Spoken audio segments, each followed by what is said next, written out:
Hello, and welcome to the Reasonably Unreasonable podcast. I'm your host, Noah, an author, poet, Army veteran, and cowboy from Rough and Ready. Joining me tonight are... I'm Brian Hinault. I'm a spiritual seeker and a scientist and a psychologist. I'm Alex Foltz. I'm a author and pretty into Christian theology. I really like that a lot, and medieval history.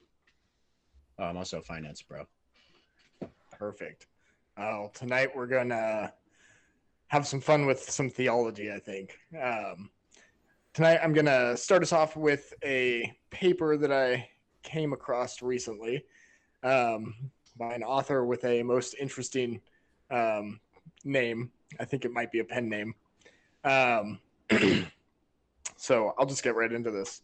The paper is entitled The Virgin Whore of Babylon and the Virgin Man Who Died for Her by G. Argalelion Bophiades Testoclius. All right, let's get into it. To preface this, I would like to make a few things clear. This is an examination of potentiality and perhaps perspective. Not necessarily... Shoot, give me 1 second. Not necessarily what I believe. However, I put a certain amount of zeal into my writing, so it may seem that I am passionate about a particular viewpoint over another. This is not necessarily the case. I have also explicitly avoided reading John Marco Allegro's book, The Sacred Mushroom and the Cross. I am loosely familiar with the general premise of the book, but I have not read it. Thus, any resemblance to that work is merely a syncretic ellipsing of points, and my analysis and interpretation remains as free from his particular bias as possible. I have also intentionally not read Robert Anton Wilson's Ishtar Rising, despite having enjoyed several of his other works. I blame reading Prometheus Rising at 20 for making me read Atlas Shrugged at 10. So you can't smack me with that one either. I'm not aiming to offend anyone. I'm just trying to make sense of some complex concepts I've encountered that have caused me to wrestle with and reassess my entire belief structure several times over. I remember this sojourn starting over 20 years ago at the far reaches of my young consciousness beginning to emerge. It is also not my aim to lead others astray, nor depart from the truth. This is merely one angle of perception of where I am in my current understanding of our universe, which is admittedly narrow. I barely graduated high school and didn't really go to college. On top of all that, I don't really know anything. I'm effectively an idiot. I don't vote. I have no business engaging in filiotheosophic discourse. I'm more suited for farm work and fishing. And yet, here I am. I wrote this on Resurrection Day, 2024. And yet, on the day most significant to Christ's ministry, I find myself contemplating Ishtar. Why would I be thinking about a semi-obscure ancient Mesopotamian goddess and not the central figure of the predominant world religion on the day of his victorious rising, no less? In part, Ishtar appeared to me in dreams within dreams, recurring randomly yet regularly for 19 years of my life. This is a strange thing to occur. Recurrent dreams within dreams, precursing Christopher Nolan's film Inception by almost a decade. Dreams are strange on their own. Nightmarish tunnels of darkness with knee-deep water to a 3-year-old, trudging onward for hours until you emerge from a tunnel into a large cavern to face a goddess made of shadows and stardust, whose form is awe-inspiring and terrifyingly beautiful, speaking in a sharp, ancient language that I later recognized by sight later on in life as some form of cuneiform. I didn't grow up in a religious system that accounted for women made of immaculate beauty incarnate. I also never really knew how to communicate that experience to other people for most of my life. Despite the mind-bogglingly long amount of time that dream felt like, it was also terrifying for me for most of my life until I was 23 and finally stopped jumping halfway out of my skin upon waking up from it. I've read a fair bit of Jung and the prophets in studying dreams. They continue to fascinate me, nightmares in particular. But a beautiful nightmare. That is quite the paradox for a 3-year-old to wrestle with for 20 years. These days, I sleep next to beauty incarnate in the form of my wife, unless I'm up late writing because I can't sleep, or I'm podcasting like I'm doing right now. I also have 3 children. They're incredible, feral, It's what I imagine Fëanor saw upon gazing at the Cimarrols for the first time. Each of their entrances into this world was special and unique, and at times terrifying. Watching your wife get cut open 3 times and not hearing your children cry at first as they enter the world because of beautiful lovemaking is a profound experience, to say the least. What does any of this have to do with the ancient Sumerian goddess of love and war, or Easter? Mostly with my potentially heretical take on the Great Commission. The nations are to be made disciples of, are they not? The ramifications for this, in my mind, may be slightly different from what they teach in Sunday school. I've explored a number of religious frameworks. I feel the universe is a massive clock, perfectly timed for our engagement, which may sound a bit pretentious, to which I would say, okie dokie, artichoke. And if you're a secular materialist who thinks everything is mind interpreting matter, I would say, that blows. Enjoy your flat, soulless reality construct. Magic, soul, and spirit are cool as fuck. Per the Great Commission, let's refresh on it real quick. Now the 11 disciples went to Galilee, to the mountain to which Jesus had directed them. When they saw him, they worshipped him, but they doubted. And Jesus came and said to them, all authority in heaven and on earth has been given to me. Therefore, go and make disciples of all nations, baptizing them in the name of the Father, and of the Son, and of the Holy Spirit, and teaching them to obey everything I have commanded you. And remember, I am with you always to the end of the age. Matthew 28, 16 through 20, and RSV. Acknowledging the usage of ethnos in this passage, I would be so bold as to ask, are we to make the disciples out of the 70, and sometimes 72, national deities themselves? You know, the nations proper? Of course, in order to answer that question, one must first acknowledge the existence of other gods and goddesses outside of monotheistic Christianity, which might rustle a few jimmies. I, however, care not if jimmies are rustled. I'm not making a cult, and even if I was, it'd be a non-profit, non-proselytizing, and ideally, I'd be the only member. Or doing anything other than exploring some areas of interest of mine. So bon voyage. Let's ask the fun questions. Did Christ die for all sin? And if he did, does that include the sin of the fallen angels and gods who became the demons and devils and Satans that I see many modern Christians fear and pretend like they're just silly children's stories? For those unfamiliar with the aforementioned 70, sometimes 72, nations, let's briefly expand. If you really want to get looking into it, start by looking into the table of nations from Genesis 10. Basically, there are 70, sometimes 72, nations, national deities or powers, also called archons or gods, originally assigned to roles to play in the order of creation. However, as time passed, they fell, and the humans under their protection began to interact with them in ways outside the prescribed methods. Hence, post-flood Nephilim. And I would imagine most of the stories of heroes and monsters and fae folk dispersed all throughout the histories of all of humanity. But don't worry, now that we have empirical science, none of that is real anymore. There's something to myths and legends that are told. I like to personally think that Tyr wooed Ishtar and rode off on Fenrir, who brought his right hand back to him at Ragnarok instead of seeking revenge against the Asatru pantheon. But that's just me. I also think that Tyr is the Roman spear bearer, Longinus, who stabbed the Nazarene on the cross. But that also might just be me. Tyr, for the unfamiliar, is the Norse god of just war. Not exclusively warfare, but the justice sought through warfare. The honor of one-on-one combat to the death. The honor of surviving battle. The integrity of oaths. The day Tuesday, Tyr's Day, bears a semblance to his name. What if we had myths that ended in peace?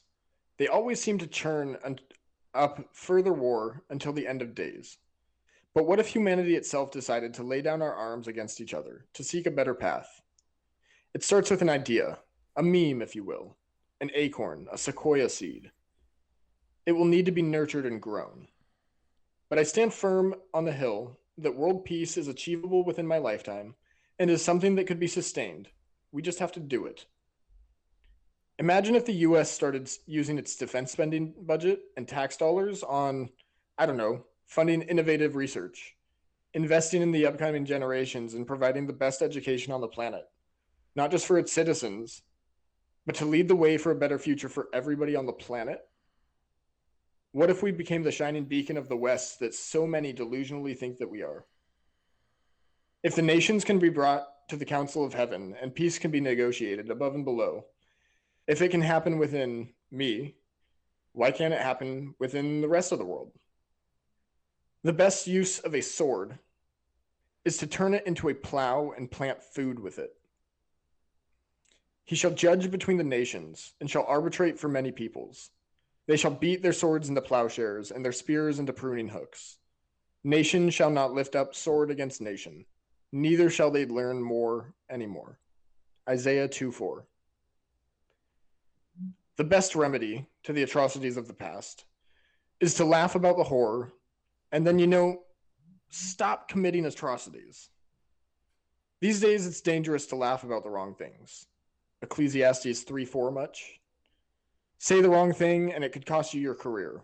Joke about the wrong thing and you might have hundreds of thousands, maybe even millions of people barking up your digital tree. Psalm 59:8, I guess. It's not an attempt to say that life is a joke. Rather, that laughter may be the best coping mechanism to the existential dread of the collectively inflicted wounds that are still being picked at centuries after they happen. Old broken bones are pushed to the stress under the weight of thousands of microfractures, compounding into a soon-to-snap piece of the grand schema. Not to mention the unique struggles and challenges and wounds that each of us carry on our own. Isn't my place to go poking at thousand-year-old wounds? Who knows? I'd rather see them reset for the good of humanity writ large, at the expense of the West's shattered conceptions of reality, going in every direction but to that which I feel in my bones and soul and heart and mind to be true. I get that I'm a seeker, and that I tend to lean towards the mystical. I get that I'm not qualified to have an opinion on such things. Oh, but it's heresy to have a polytheistic worldview. Eat my fucking shorts. Take your anachronistic religious frameworks and get that shit away from me. Let's be perfectly honest for a second here. The totality of human belief is a deeply nuanced and broad and sensitive topic. If your belief structure outright denies another person's, you're only pulling the wool over your own eyes for very real spiritual realities that exist, can be interacted with, and play a significant role in human experience all over the planet and throughout all of human history. So before you blow your little "there's only one God" horn, maybe, I don't know, go read your Bible. Again, where it says the faithful will be made into gods to replace the roles of the 70, sometimes 72, nations. Weird how that works. It's almost like Christ himself emulated this concept in his lifetime when he sent out 70, sometimes 72, disciples to exorcise demons, and they were amazed that it worked. I can't shake the marrow deep feeling that I have if we converted all of the national gods to Christ, proper Christ. Miraculous healer and gentle teacher, kind, loving man, and unified them under one nation and people and kingdom, the kingdom of heaven, which is in our midst. We would see lasting peace on earth in my lifetime. Once upon a time ago, I joined the US Army with aspirations to become a great warrior. I had my sights on becoming a special forces medic, a guardian angel to my battlefield brothers, the angels of death. I set out to be the one who had to make the decision to kill somebody else's children and save other people's children from death with the same hands. And yet I feel like I had to and continue to have to fight battles that I was not equipped for in my military training. I only ever became an orthopedic specialist, a now obscure MOS, and I never saw combat firsthand. I haven't killed another human, and I don't think I want to anymore.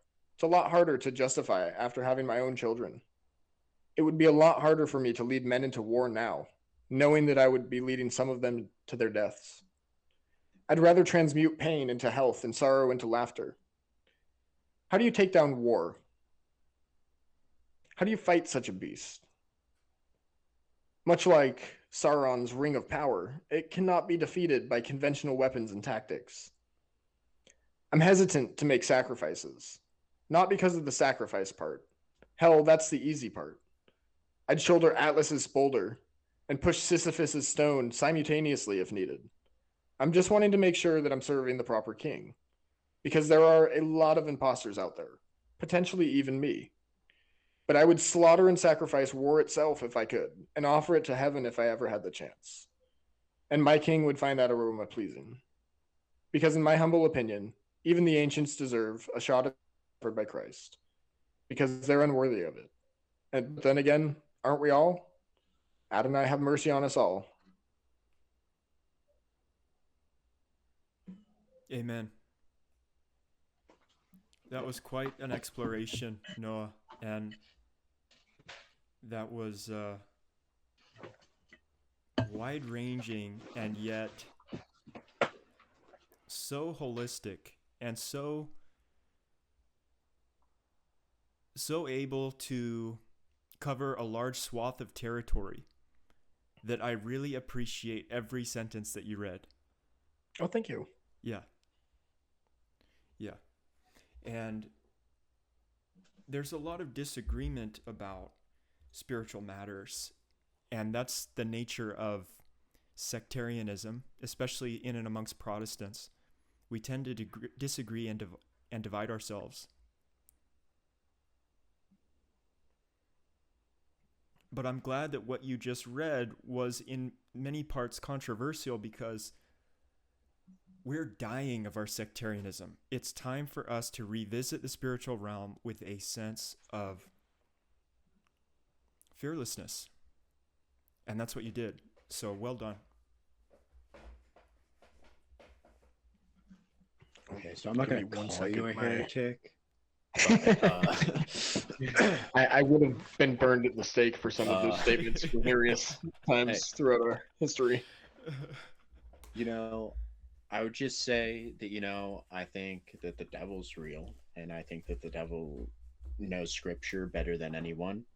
And I would agree. I also think that, he plays an active role in changing the hearts and minds of people away from the truth. So I'm always very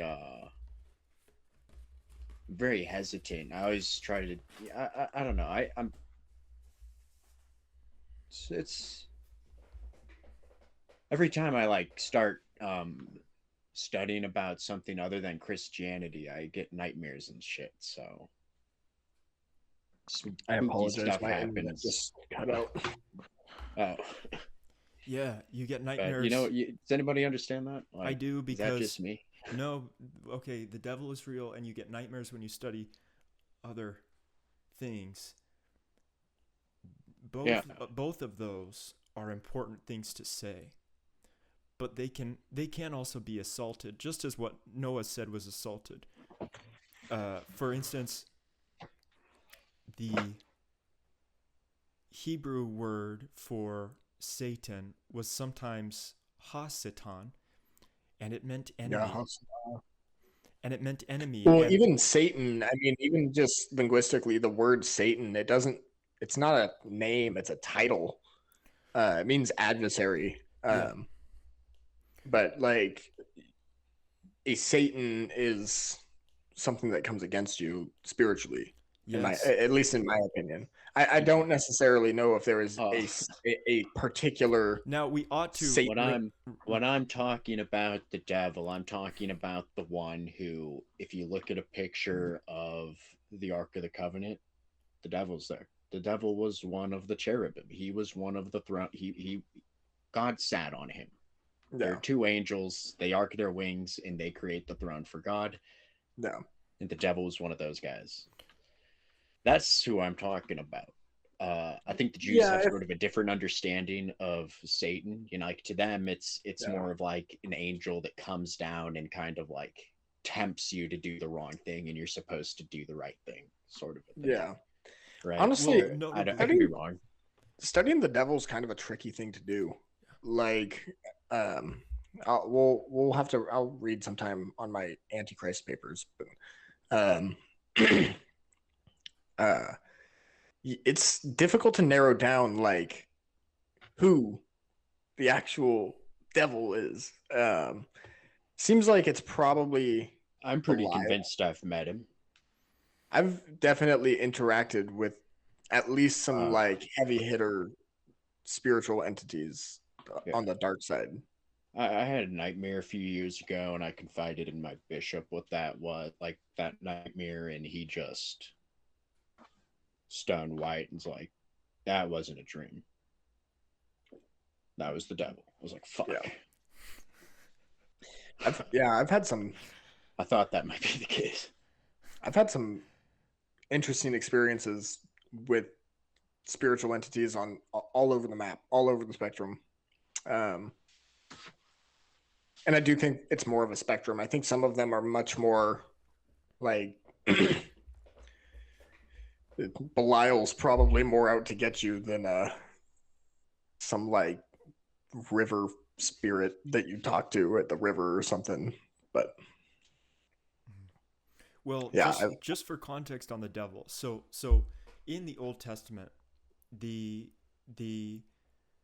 Satan is only ever personified at the beginning of the book of Job, and he's one of the angels in heaven, and he comes and he opposes the Lord with a speech to Job. Notably, that's the only time in the Old Testament where, and this is excluding the book of Enoch, where the devil is personified discreetly. Yeah, but that might not also be the devil. That might also not be the devil, right? But if the I'm not words, mistaken, that's the angel Samael, who's not. Samael's a complicated one. He's more like God's prosecuting attorney / the angel of death. I know, but allow me to finish. So, but the devil, sorry, in Western mythology, in Christianity, in our symbolism and in our art, is often depicted with a few notable qualities. He's often depicted as red or having horns. He's often depicted looking like a Greek satyr. And sometimes he's depicted with snake eyes. But most often he looks like a satyr with horns. So the devil is related to bull symbolism and snake symbolism. He's related to both of those things. And notably, when the serpent tempts Eve, it's just called the serpent. It's never explicitly related to Satan in that passage. Yeah, I think in Hebrew it says seraphim, not serpent. That's what we derive it into English. But like seraphim's a class of angel that are serpent-esque. But more. The snake was the devil. Well, the snake is a symbol of trickery because a snake can be in two places at once. That's why it has a forked tongue, and it can wrap around a tree. So a snake is a symbol of trickery and being in two places at once. Whereas a bull or a satyr is more of a symbol of someone impetuous, obnoxious, or perverse. So insofar, satyrs are notably quite perverse at times, to say the least. If you know your Greek mythology a little bit, satyrs are known to do some pretty fucked up shit. So the devil is both brash when he's a bull and he's cowardly when he's a snake. Yeah, there's. Oh man, this is gonna make Alex squirm. Are you guys familiar with Gnostic theology at all? Not particularly. Not particularly. So yeah, if you ever want to really have a headache and go crazy, study Gnostic theology sometime. Gnostic dualism? Like what? Kinda. So a really basic rundown of it is certain Gnostics. Gnostic is such a shitty term.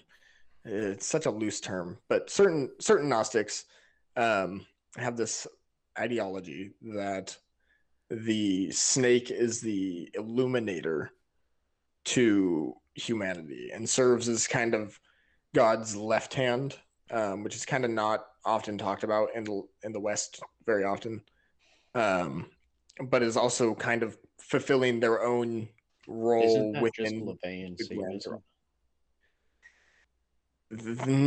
That would be an oversimplification Okay. of what LaVeyan Satanism is. LaVeyan Satanism is more of like humanistic atheism than like an actual religious structure. It's more just like Yeah, but that's enough, though. yeah, I mean I'm not a LaVeyan Satanist. I sat in a I'm not. chair one time that Anton LaVey sat in our hometown to write part of the Black Bible. Little In fun this fact. town? Yeah, in Nevada Really? City. Yeah. Oh, wow. I didn't know that. Yeah, Yep. apparently there's Fun somebody in facts about Nevada City our who's like hometown. Aleister Crowley's granddaughter or something. Yeah, Aleister Crowley came through here. I hear as if I'm there. Yeah, there were all kinds of interesting folk throughout history to acquaintance our little neck of the woods. It's one of the most haunted places in the country.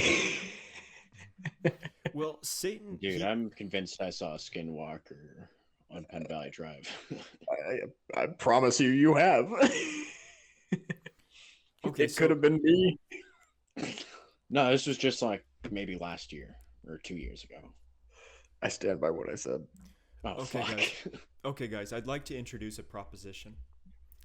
Awesome. I propose that Satanism and holiness can both be, in a certain sense, typologically derived. That is to say, derived from first principles. And by derived, I mean Satan, satanic behavior, unclean behavior, and holy behavior, or clean and godly behavior, can be broken down into simple parts. And we can find the roots of the tree. Once these spiritual symbols are put into motion, which Noah, you so nicely demonstrated, you see an immense flowering of the spiritual world tree, so to speak. What's great about the Hebrews is that they go, okay, we see all of that spiritual variety, but what we want to do is derive some spiritual ABCs, some easy spiritual building blocks that we can build off of, which are accessible and focus on spiritual compatibility between ourselves as men. So holiness and Satanism can be broken down into simple parts or derived from first principles, such that holiness is related to cleanliness and unholiness is related to uncleanliness. Notably, uncleanliness is that which corrupts when it comes into contact with something clean. There are plenty of examples in the Bible, especially Leviticus, of all manner of uncleanliness. There were diseases in the Bible, leprosy. The people were worried about menstrual periods, crushed testicles. There was clearly an enormous amount of medical issues, which all got kind of put under the banner of uncleanliness. Yeah. But Moses made it clear, no, but our behavior is upstream of our deficiencies or our disorders or our uncleanliness. If you have crushed testicles, I know it doesn't seem like it's your fault that a cow kicked you in the testicles and crushed your testicles. It doesn't seem like it's your fault. But it happened. And we choose to say that somehow we're going to bring cosmic responsibility back on us, such that, no, you are in charge of your cleanliness or uncleanliness. We really have no other alternative, that kind of thing. And that's why they put forward this distinction between cleanliness and uncleanliness, responsibility and irresponsibility, in concert with each of those. That seems to be what Moses was doing. He was trying to say, you're responsible for cleanliness, you're responsible for uncleanliness, and both of those terms have a spiritual valence, which just does blossom out. But because there was so much urgency in the Exodus, because their lives were on the line, because everything was going crazy, and the women were complaining, and the men were infighting, Moses said, I need to sharpen this. I need to narrow it down. I need to strip it bare. He made something that was compact. That's actually the beauty of the 5 books of the Torah, of the Pentateuch, is it's a compact, it's almost like DNA. Mhm. It's conservative. Nature is conservative. And you say, well, what are you talking about? The 5 books, that's how long does that take someone to read? That takes forever. That's not compact. That's what a progressive would say, of course. It's patriarchal, it's this, it's all that. No. It's actually a compact set of instructions which are like DNA, designed to help subjugated nations survive. Yeah. And that's so important. And then the devil becomes a symbol of basically the way in which society can eat you like a machine from the inside. Because they knew what it meant to be subjugated in Egypt. But once they were in the desert, once they were in the promised land, once they had everything they had ever wanted, they realized that there is a threat from within. And that threat is also an enemy or an adversary, the same way the Philistines were an adversary. In 1 Samuel, it says, and Satan opposed them in the Philistines, and it was referring to the moment at which the two armies had lined up, the Israelites and the Philistines. In 1 Samuel, it says, and Satan opposed the Israelites, meaning there was a large oppositional force, and that meant Satan. So, if I may interject on that one as well, I think that one also may tie more directly to, since they had Amalekite, or I think that was Goliath's tribe. They had giants in opposition to them, who giants were explicitly pretty much the only people on the hit list of the Hebrews. were they breeding giantism? That seems to be implied. And the Hebrews were unapologetically genocidal against any giants.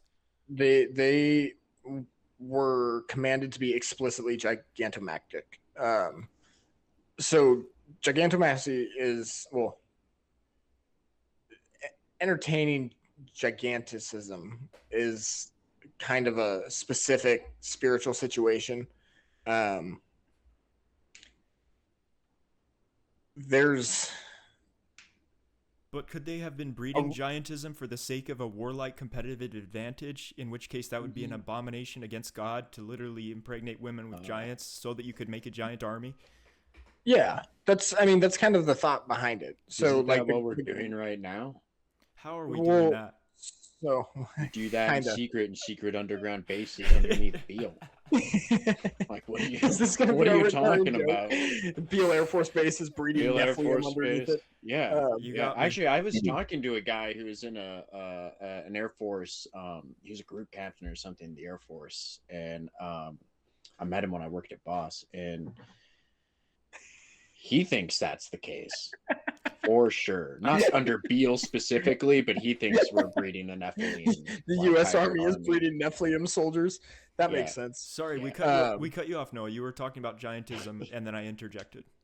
Yeah. So, well, at least the way that I understand it, there's certain ritual aspects to creating proper Nephilim and giants. Not to say that it doesn't happen these days. I think that it does. It just doesn't happen as often as we think it does. But like, there's kind of a particular ritual to it. So, are you familiar with the Epic of Gilgamesh? Yes. You know how Gilgamesh is 2/3 divine Yes. and 1/3 human. So, Not really, but yeah. so You don't so have that's the whole epic. yeah. So that's a notable factor about Gilgamesh, is that he's 2/3 divine and 1/3 human. Well, how the fuck do you do that? So what they would do is these temple prostitutes would perform a ritual in which they would invoke a deity into themselves, and then the deity attached to the god king would interact with the temple prostitute and hope to get her pregnant, and then that would, to some extent or another, create Nephilim. So are these the wall carvings like in Babylon and stuff, where it's got like the Anunnaki or whatever, and they've got like the slaves on the leashes and stuff? Yeah. And demonic. Okay. Well, I'm glad you said yeah, because if you actually really knew anything about ancient history, you'd know that those are actually the ancient Aryans, and they came from Atlantis. And also, you would know that those weren't like people; those were actually genetically engineered sex pygmies created by the Aryans to create the lesser bastard human races. I mean, it's basic Ariosophy. I don't understand.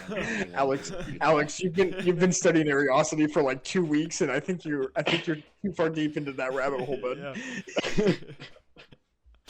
I feel like Nazi occultism might not be the play, buddy. I'm glad we got the Spark Notes though. That was really good. That was good. That was educational. That was a good rant. So, but demonic conception. So you were talking about the temple priestesses. Demonic conception is a notable abomination that's repeatedly chastised, repeatedly demonized in the Old Testament. Sexual immorality is probably the number one thing off the top of my head that I can think of that the Old Testament's like, hey, don't do this. Like, probably more so than murder. I'm descended from the Canaanites. I'd like to just say that we're talking about people who genocided my ancestors. Alex, almost down to a teat. Oh, free Palestine. I mean, it's probably I might be descended from that witch that Saul didn't kill. Who knows? The witch of Endor. The Canaanites. You're the real natives of Palestine. Yeah. Actually, that's the Mormons. Well, actually, see, they think that Palestine was here and that the Indians are the descendants of the true Israelis. Yeah, that's true. Is that retro? Technically, the natives should be given the West Bank. Yeah, I'm Native pretty sure Americans that's Mormon should dogma be given the or West something. Bank of Gaza. Thank you very much. That's how we reconcile this. I think we reconcile it by creating a Christian kingdom of Jerusalem. I mean, it's our holy land. That is very provocative, and I'm not going to say that if we blasted it and made the ground so irradiated that no one could walk on it for 1,000 years and make it properly holy land, I'm not going to say that that's the best option, but like people wouldn't fight about it as much for at least a while. Well, Islam does want it. Islam wants and claims that land. Yeah. Everybody wants and they stole and murdered. They stole it and murdered a bunch of innocent Christians to get that land. Yes, they did. What did those innocent Christians do to get that land, Alex? They got it peaceably. What do you mean? It was from the Romans. It was owned by the Roman Empire. The Romans weren't Christian when they conquered Israel from the Greeks, which is who they conquered it from, by the way. They didn't conquer the Jews the Jews. They conquered it from. They did. No. They conquered it from the Seleucids. Yes. They weren't Christian yet. There was, a good 200 or 300 years of Christianity before the Roman Empire became Christian. But Christianity was the predominant religion in the Levant for a very long time. Even under the Ottoman Empire, the Levant was 49% Christian. Until recently, now, with the creation of a certain country, it's not.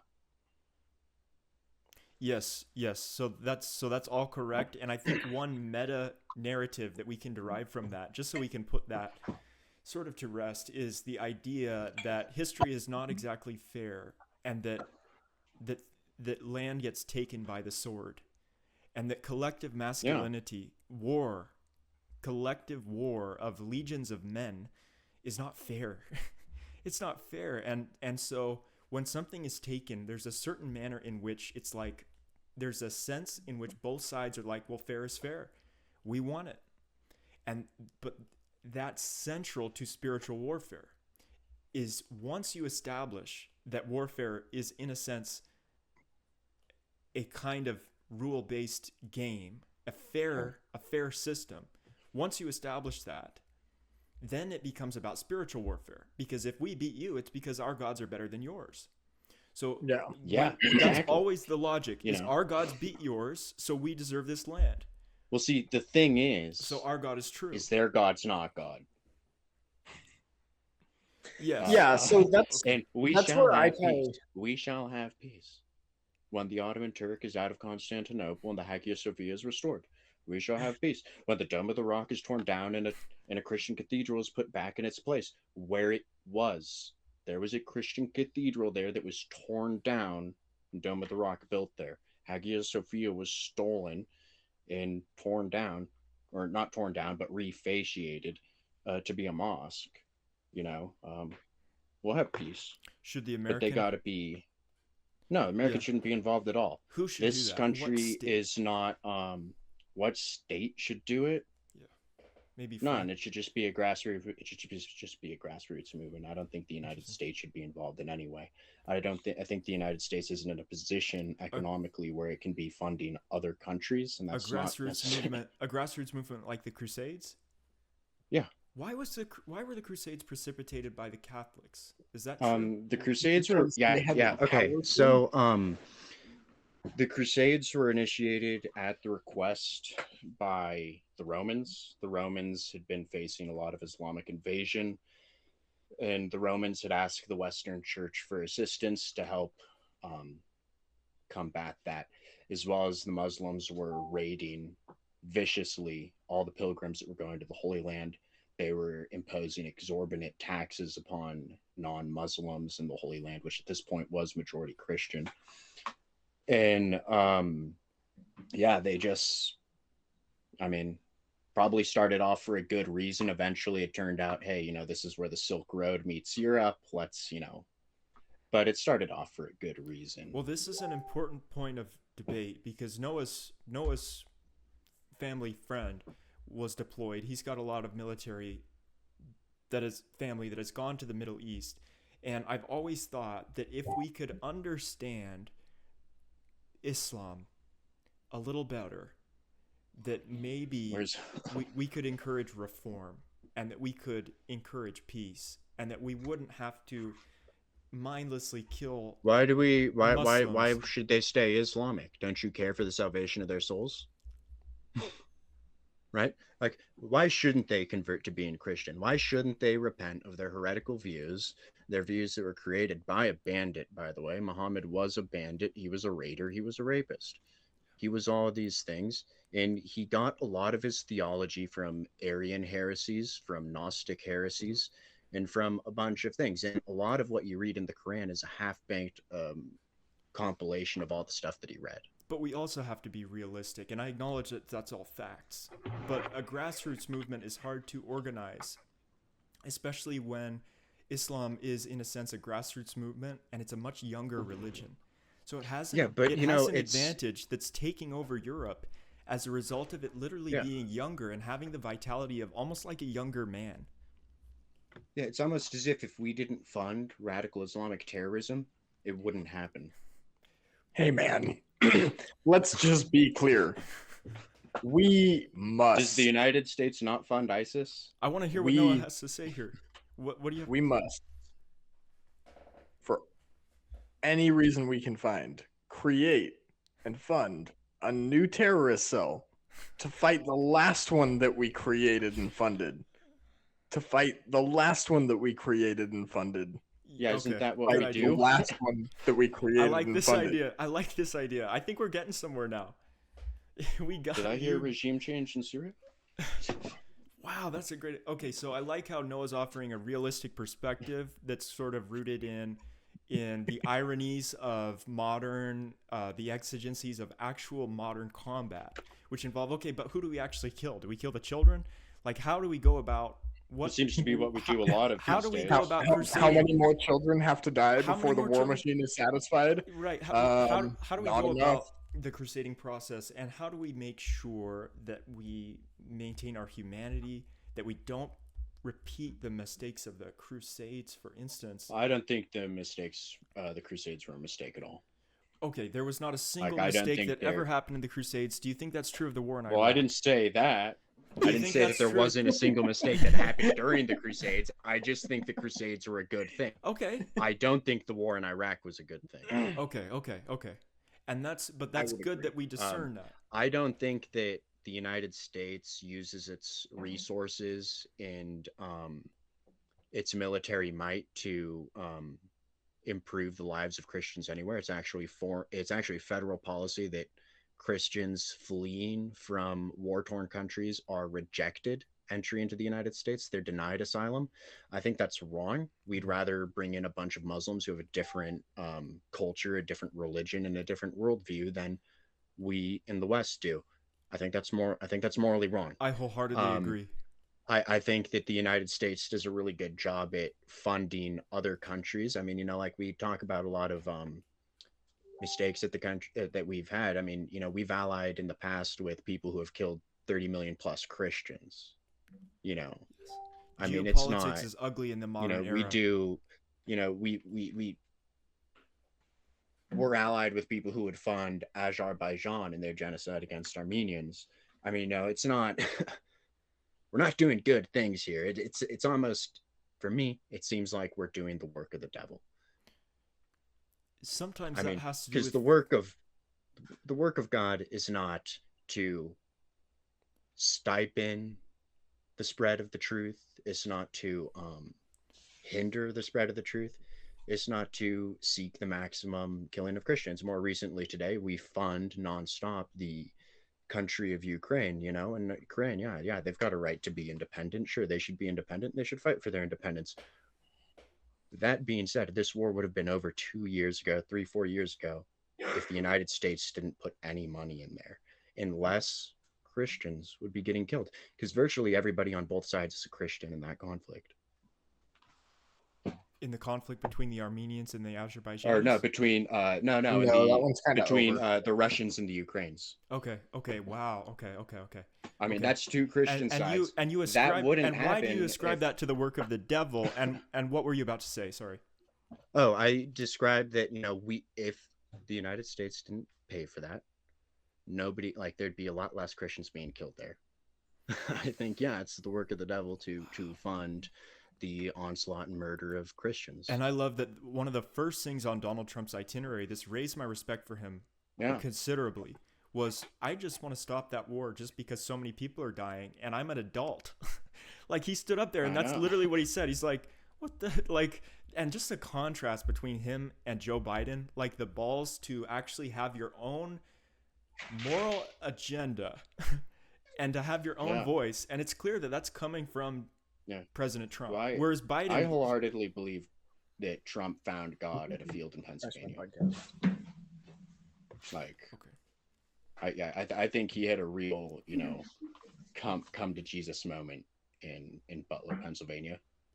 Yeah, I think he really was like, that was a close one. Because, he kept saying that, prior to that, I didn't really think he was very sincere in his Christianity. I don't dislike Donald Trump. I voted for him 4 times. I mean, 3. Wink, wink. I don't vote. I'm an idiot. No, it's not. Definition. You don't need to vote. It's not necessary. It's not a right.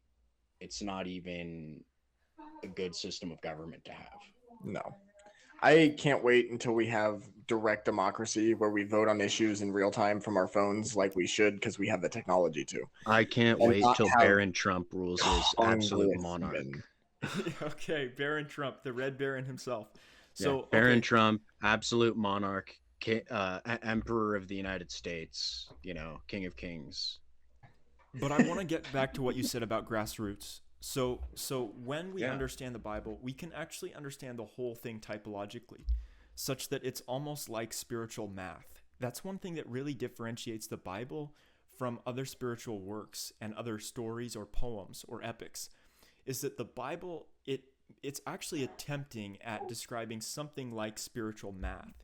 You see that with the first line of the book of John. In the beginning was the Word, and the Word was God, and the Word was with God.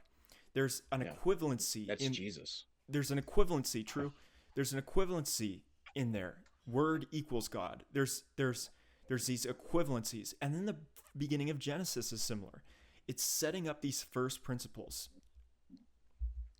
God said, "Let there be light," and there was light. The light shone over the face of the deep, and the darkness did not understand the light. It's setting up these basic spiritual, almost like objects. Okay, you've got darkness, you've got light. Okay, and then in John, we've got the Word. We've got these basic spiritual concepts. So the Bible is like spiritual math. So when we take that spiritual math and we overlay it over reality, what happens is we're actually overlaying an abstraction. And the reality escapes the abstraction even spiritually. So that enables other gods, is the fact that reality, it really is giving rise to other gods. Christianity and Judaism are about applying this almost suffocating abstraction to the spiritual world, which is like spiritual math. And I can give an example, is when you mentioned, and then this will reference what you just said, Alex, when you mentioned a grassroots effort, and when you mentioned how you think that the continual killing of Christians in Ukraine and Russia is the work of the devil, there's also a degree to which what's going on in the leadership of, say, the Joe Biden administration, which is precipitating those satanic actions, is actually fraying and miscommunication. But those are actually forms of unholiness. That evil chaos is the same evil chaos that gives rise to the destitution and destruction of peoples as a result of missing those spiritual first principles which are laid out in the Bible. So yes, you're right. It's satanic from first principles, and that can be derived from Scripture, both the Old and New Testament. I mean, I don't think that just because Donald Trump is in power, I think that there's still the same level of influence that Satan has on the American government and even on Donald Trump's administration. I think that, the devil works in very miraculous, sneaky, sly ways. And oftentimes people don't know that they're doing the work of the devil. Oftentimes, most people are enthralled. I mean, it could be as simple as, you're the janitor at you don't know that they're doing satanic stuff 30 floors up, but you're the janitor there and you're cleaning up after them and you're doing all the stuff. Maybe you should have known. But that's a perfectly sustainable claim. But the Holy But Spirit, you need a job and you can't do anything, so that's still the work of the devil. Right. And the Holy Spirit is designed, and this is so important. What you just brought up, that's still the work of the devil, is that there's collective forces at play. That's what spiritual warfare means. Other people are in the game. You ready for a bombshell? Okay. I think there's a lot of socioeconomic pressure for you to be in line with the devil and to be out of line with Jesus Christ. And so long as the world is against Christ, I am against the world. And so it's like societal warfare. It's collective dynamics. It is. Spiritual it's dynamics. Exactly that. Yes. I mean, there's no part of it that's not. This atheistic movement is satanic. But the idea that there's a separation of the church and the state is satanic. But what's important, the founding fathers didn't believe that. But what's important from the perspective of the Bible is there's lots of evidence to the contrary. The idea that you're possessed, you are in control of that according to Christ and according to the major prophets. Yeah. For instance, Ezekiel says that the soul who sins shall die. There used to be an old paradigm that if a father drinks wine, his children's teeth will be set on edge. You know how when you eat grapes or drink wine, your teeth get a little bit sharp because of the acid? Yeah.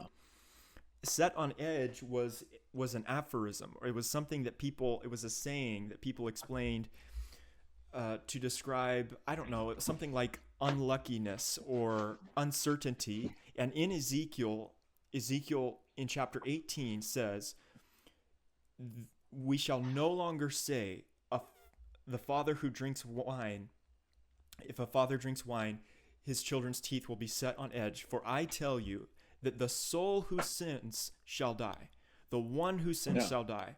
And a son will not be responsible for the mistakes of his father. So at that point, he establishes, and he's a major prophet, that sin accrues to the individual. And that's central to sin, and that sin is central to Satanism. So if you're doing it does sort of pass down though generationally. It can't. Yes, Not- you're absolutely right. But that's It's up missing to the the mark. individual to change that. Well, that's They're being an not forced to do it. abomination. That's being an abomination. That's being Yeah. literally having a birth defect. It would be categorically unclean according to Leviticus. Yeah. It just would, and that's not holy. Okay, Well, I think that does. Can we talk about possession? Well, holy is not holiness. Does not give out participation trophies. No, That's no, important. Not at all. So if you have a You know, birth it's your defect, job to try to stay on the path. Okay, well, okay, birth defect. If you've got like a cleft palate or anything, there's nothing you did to get a cleft palate. Precisely. That's just, that's. I guess it's your cross to bear. It's Right. on you to Right. humble yourself and accept that. that's the you know. innovation of Christ, though. According to Leviticus, it would Yeah. be categorically unholy or unclean in certain instances, such things like Yeah. a cleft For, lip. for, Christ for innovates that, certain, and for so does certain Paul. things like priesthood and stuff like that, for certain roles, and even that had fairly clear guidelines for who could serve in those roles. You had to be from a specific tribe and have met specific criteria, and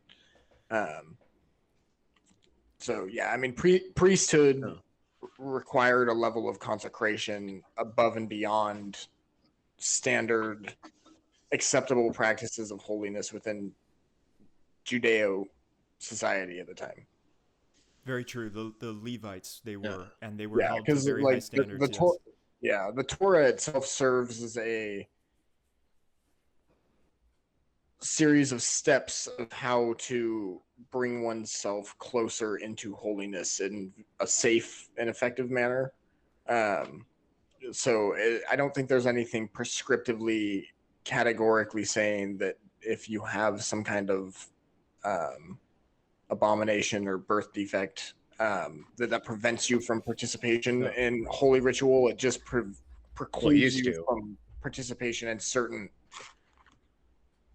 aspects of it, like the priesthood. Right, and a lot of the stories in the Old Well, Testament. you weren't allowed to attend temple if you were a leper.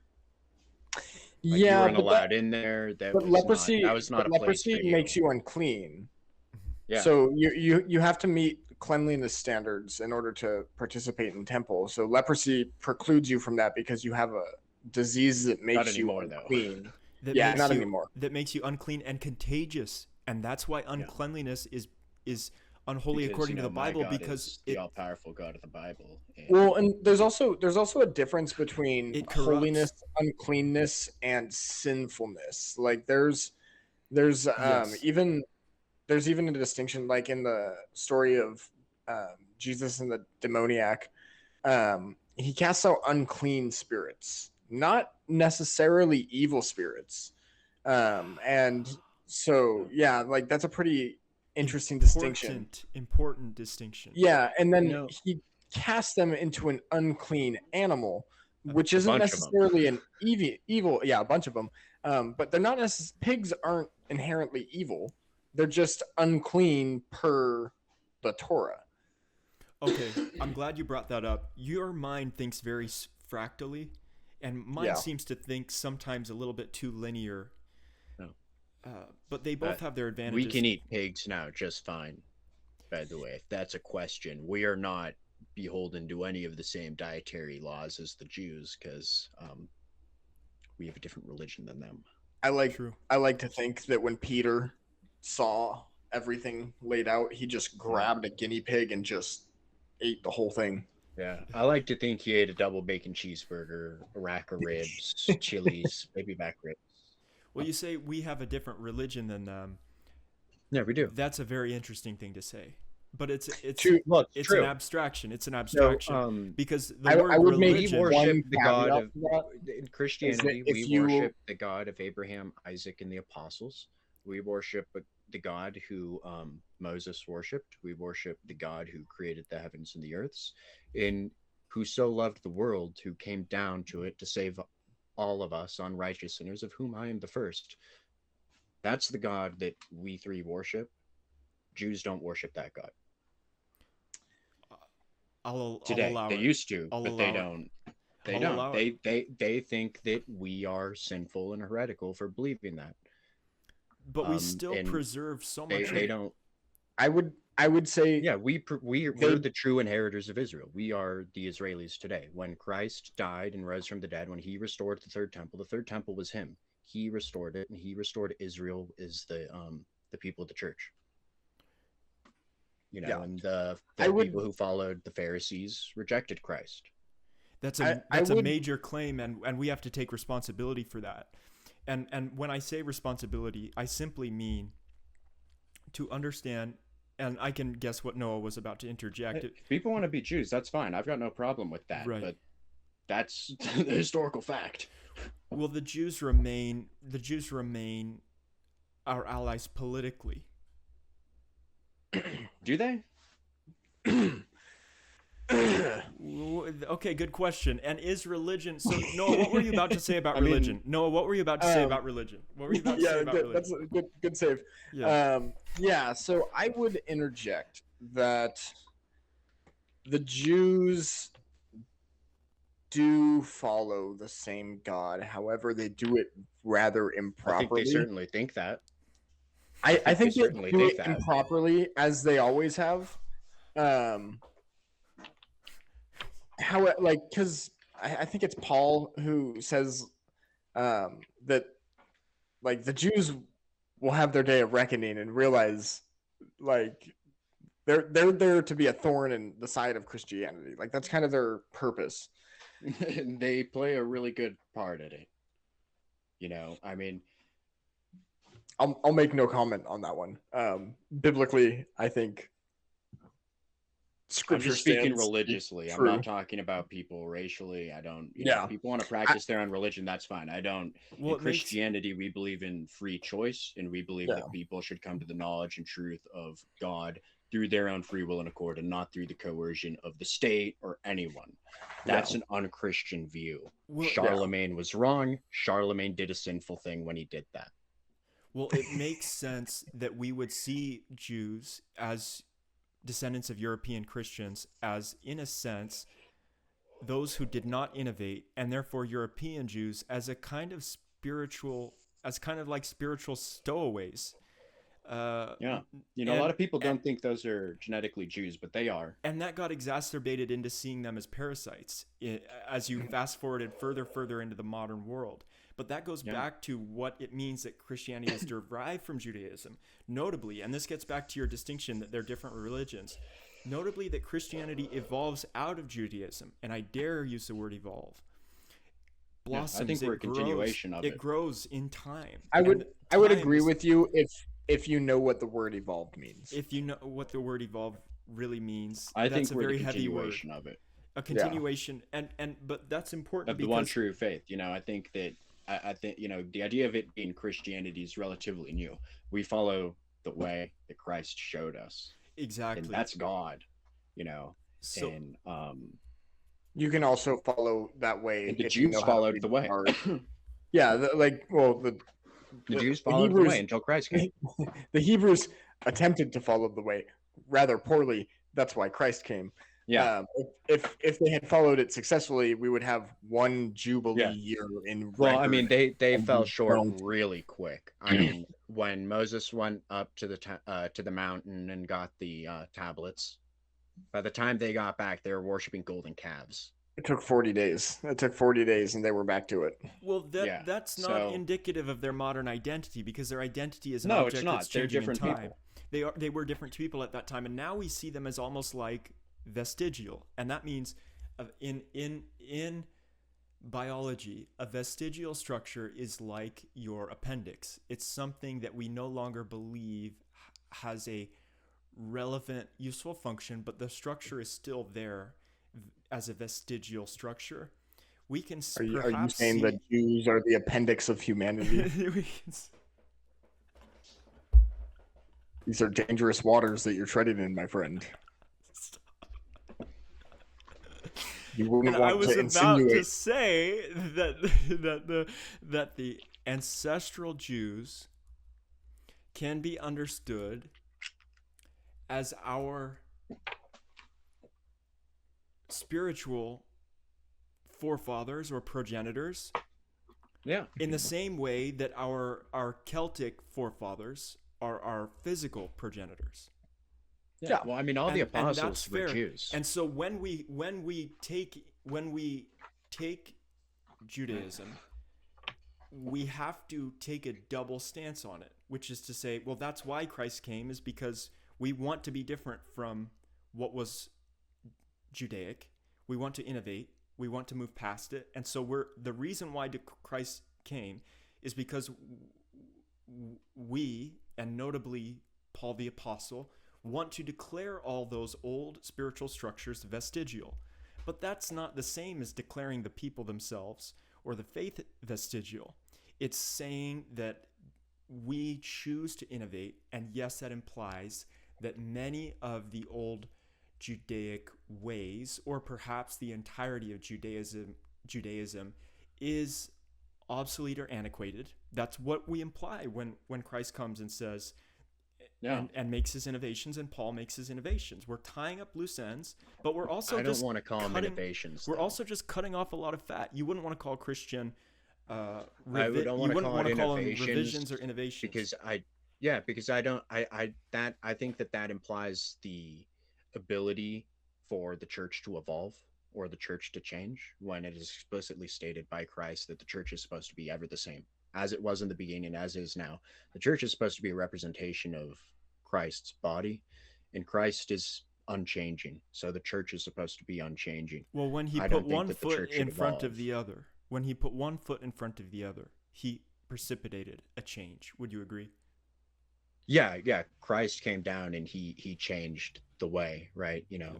Prior to that, you were supposed to follow the Jewish laws and stuff, and then Christ came down. There's big debate in Acts, I think, where they were wondering if they were going to force the Gentiles to be like the Jews. Peter was a big Judaizer, and he eventually repented and changed his view. Paul changed his mind on that. Paul, a great persecutor of Christians, a very devout Jew himself for much of his life, renounced Judaism and became Christian on that road to Damascus, where he was on his way to go kill a bunch of Christians. It's really beautiful. I mean, that anyone at any time can become Christian. I don't think that there's any other religion that allows people to do that, that gives people the chance to change wholeheartedly with a heartfelt repentance. But yeah, no, I think, yeah, I mean, Paul won out. Paul changed Peter's mind, and the Gentiles didn't have to follow the same laws as the Jews, and Christians don't have to follow the same laws as the Jews, except for the ones that Christ specifically told us, which is, man asked Jesus, which is the greatest commandment. Hear, O Israel, the Lord is one. Love the Lord your God with all your heart, soul, your mind, and all your soul, and love thy neighbor as thyself. Well, those are I mean, important. those are the greatest and best commandments. There's no other Yep. commandments greater than those. And And Paul God was said that very- himself. Paul was very clear. No more snippy. Yeah. very So, clear. but it's actually there's a lot of damage that can be done to people when you do that. Actually, it's not a clean process. A lot I of didn't get people my get son circumcised. a lot of people actually get their genitals are completely mutilated to the point where they're non-functional anymore. I mean, this is what led to transgender research by this guy named Dr. John Money, if you can call him a doctor. But he convinced some people to botch circumcision, to transition this baby into a girl and raise him as a girl, and they didn't come clean till he was like 13, and he ended up killing himself at like 17 or something. No. He always knew he wasn't a girl. I remember hearing about that. Yeah, no, it's a real thing. His name's John Money. And That is awful. Okay, so we've got about botched circumcisions. yeah, we've got God, that's awful. We've You got know what you call to- cheap circumcision? what? What? A ripoff. Fuck, that hurts. Okay. You say all you pay is the tip. Wow. So we've elapsed about an hour. We covered a lot of great topics. We covered in the beginning the brief letter or manifesto written by Noah about all manner of spiritual topics. It was extremely wide ranging and original, Borderline heretical. and borderline heretical, but reflective of your individuality in the modern new world, which involves a lot of unconscious heresies simply as a result of being so far perhaps displaced from tradition, maybe. There does seem to be a fraying that happens with the increasing of time, such that as more intellectuals are spawned, as more ideas are spawned, that there's more that we have to deal with. There's a poem that goes, turning and turning the widening gyre, the falcon cannot hear the falconer. I think it's William Butler Yeats. Yeah, that sounds like Yeats. Yes, and it's a warning that, okay, we've got billions now of people, not hundreds of millions. There's more pieces on the board, and things are getting more difficult. So what we need to focus on, if we were prudent, is more reconciliation. Okay, how do we reconcile these old scars between Judaism and Christianity? They did lead to violence. That's history. These old scars between Christianity and Islam, conversion, reform, peace. These were important topics that we discussed today. We also discussed some of the Old Testament, and then we went back and forth on a bit of early Christianity. So I love the territory that we are covering. I love how broad we are, how wide sweeping we are, and the fact that we all kind of have our info together. That's not to be taken for granted. That's a big blessing. So we really got something here, guys. Are you trying to wrap up? I'm trying to wrap up, but and if you want to, if you guys want to conclude, I felt like that was a good emotional conclusion. If you want to wrap up, Alex, or say something better. I just thought it was a little short. Oh, too short. Yeah. Yeah. Not sufficiently long-winded. Noah, you can take it away if you'd like. We can wrap up if you'd like. Yeah. It's interesting to see where faith intersects with the Western frameworks of reason that we grew up in. And at least in my experience, there is a rub between what is reasonable and what can be taken on faith. And there is mystery that can be experienced through faithfulness that cannot be experienced logically through a reasonable framework. And I think that as we move forward into the future as a society, more and more people are going to have to wrestle with that fact. And I think that there's going to be a shift in kind of the philosophical framework that governs the West. I think we'll see a bit of a power shift in the next 20 years or so. And in the wake of that, I think the West is going to have to reconcile with not being hot shit like we think we are. And that will prompt a lot of the population of Western society to contemplate the idea of why are these illogical things happening in my lifetime, and why don't they fit into the frameworks that I grew up with to wrestle with concepts and ideas. And I, for one, am really excited for that. So that's reason. That's reason, the margin of reason and unreason. And now I'm beginning to understand why you named the podcast what you named it. Yeah. Can I just say, rather than wrapping up, can we just take like a 30-minute break and then come back? I think it was kind of an unnatural wrap up. Yeah. I think I think an hour is not quite long enough to have an actual discussion or conversation with people that actually get at the roots of what we three here believe, because we all three here believe very different things, and I think that we should all have the ability to say this longer. I don't think that we could do a Tolkien-esque an hour. Also, maybe we could do like in the future. Maybe I just kind of want to like get something off my chest. I don't mean to like, you can cut it out or whatever, But I just think it'd be better in the future if we did longer ones, like maybe 2 hours, and then we just let it kind of like peter off a little bit more organically than an abrupt conclusion. Duly noted. That's very important, But and I'm glad you offered that. That's kind of yeah, like how Joe Rogan does it, and if that's more like so like if some of it's like if one day, what if we have like a 5 hour one? I think like maybe we just take like a break or something. well, I we think it'd be clearly even better. we clearly I have have no enough And then problem. gas. We got enough gas. eventually, I think the goal is to like get a right. The goal is us is to eventually be big enough that we have like our own office or something that we Mhm. just meet together. Yeah, that's kind of my eventual plan. We gotta start, from tiny acorns, mighty oaks do grow. But um, yeah, I mean, I kind of see us at some point having our own studio and Yeah. being able to do this and a couple other things that I'll run by you guys as we Yeah. develop further. And Which state? I, Which state are we gonna have a studio? Montana. okay, Go ahead. Montana is a really, really easy sell for me Texas. because of some very important. No, Texas is off the table There are beautiful for a women very, in Texas. very good reason. They're so And beautiful. that's not what I'm looking for. They're You know what there so isn't in beautiful Texas? in Texas. You know what there isn't They're in Texas? conservative. The most A beautiful. decent place to fly fish. A decent place to fly Yeah, fish. I want. And I want actually, places what to do you fly mean fish. when you say conservative, Brian? There's so many Jezebels today that are pretending to be conservative, but they're really not. They're like, oh my gosh, I'm a strong independent. Shut the fuck up.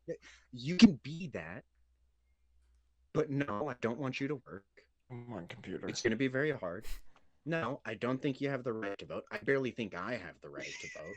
Yeah. No, I mean, I really think, did you know that in this country, women are constitutionally forced to suffer? Did you know that? That's enshrined in the Constitution. It's called the 19th Amendment, women's suffrage. Women are forced to suffer.